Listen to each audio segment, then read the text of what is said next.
Great. Hard to believe. You said it and you did it. Just believe it. Great. Great. So how's everything? Okay. I just can't believe this. Just believe it. How did it go? I'm curious. I want to know the story. Osei, this is unbelievable. You said it. You make it, you'll be here. And today, Malaga, Spain, you're here. Yeah. Tell me, how did you do this? How? Well, it was in my power. I gave everything to the special grace of God. Like we paid 1,000 after spending a month in the bush. Then eventually the guy now said the night. At about 12 we went to the seashore and we saw the zodiac. But knowing to every one of us, we didn't know that the zodiac was second-handed zodiac. That is what I mean. It's not new. And not to that it was patched somewhere. About 36 of us entered the zodiac. Eventually, after setting off for about 30 minutes, about an hour, the whole thing got leaked.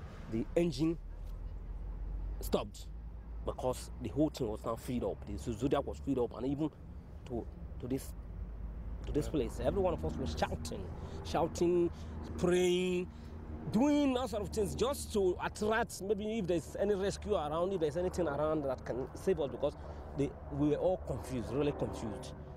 We were all confused. We were just dreaming of death any second. Not a minute is too big, because we were just thinking that anything can happen, and if anything really had happened, the whole of us would have been dead. Did you at that time thought for one moment that I told you that you should not take this risk? No, I never thought of that.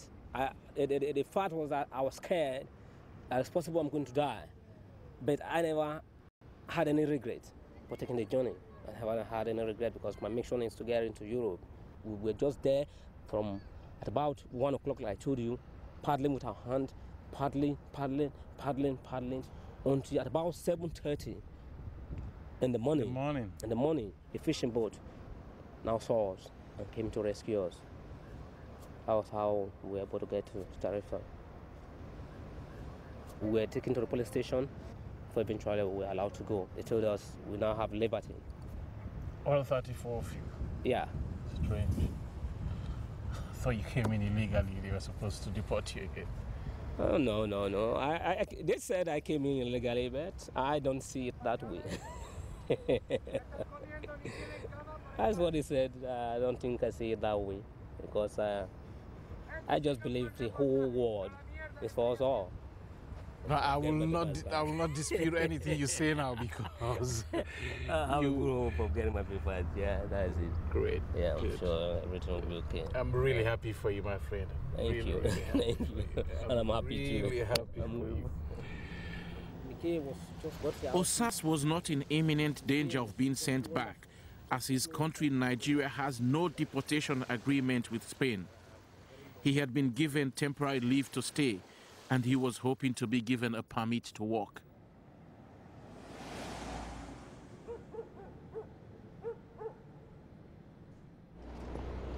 Later, Osei took me to his new Western home.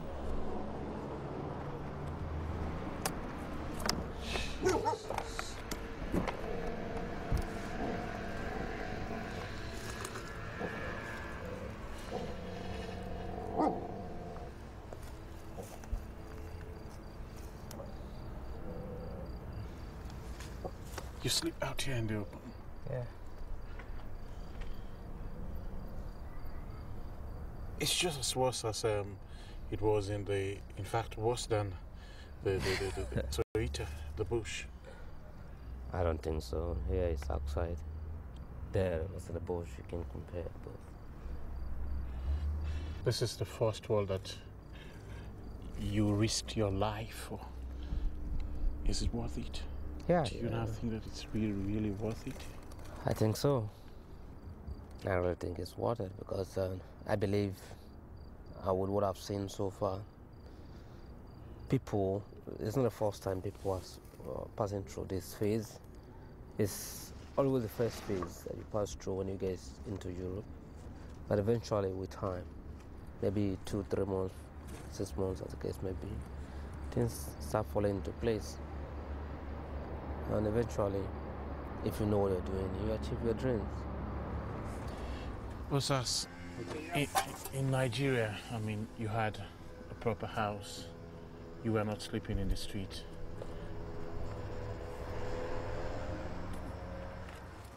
Do you think you deserve this now? Samara, this is not a question of deserve. What I deserve is a good living. A good living where I'll have a house of mine, have a car to myself, and being able to take care of my children yet unborn. That is the kind of life that I want. And being able to help my younger ones because they look up to me. Africans will keep on coming. Next year, there will probably be even more, and the battle will step up. Spain's response has been to plan a radar network to intercept refugees along its entire southern coast. Too many comrades don't even get a chance to try their luck in Europe. Their journey ends in the sea trying to reach this shoreline. Yet still Europe is erecting more and more barriers, barriers that will drive people to even more dangerous attempts. How many more of us Africans will have to die before we are accepted as members of this one world? But maybe there is even a lesson in this for us, that it's about time we Africans get our acts together to solve the problems that drive people away: war, corruption, and needless poverty. We cannot just keep running away.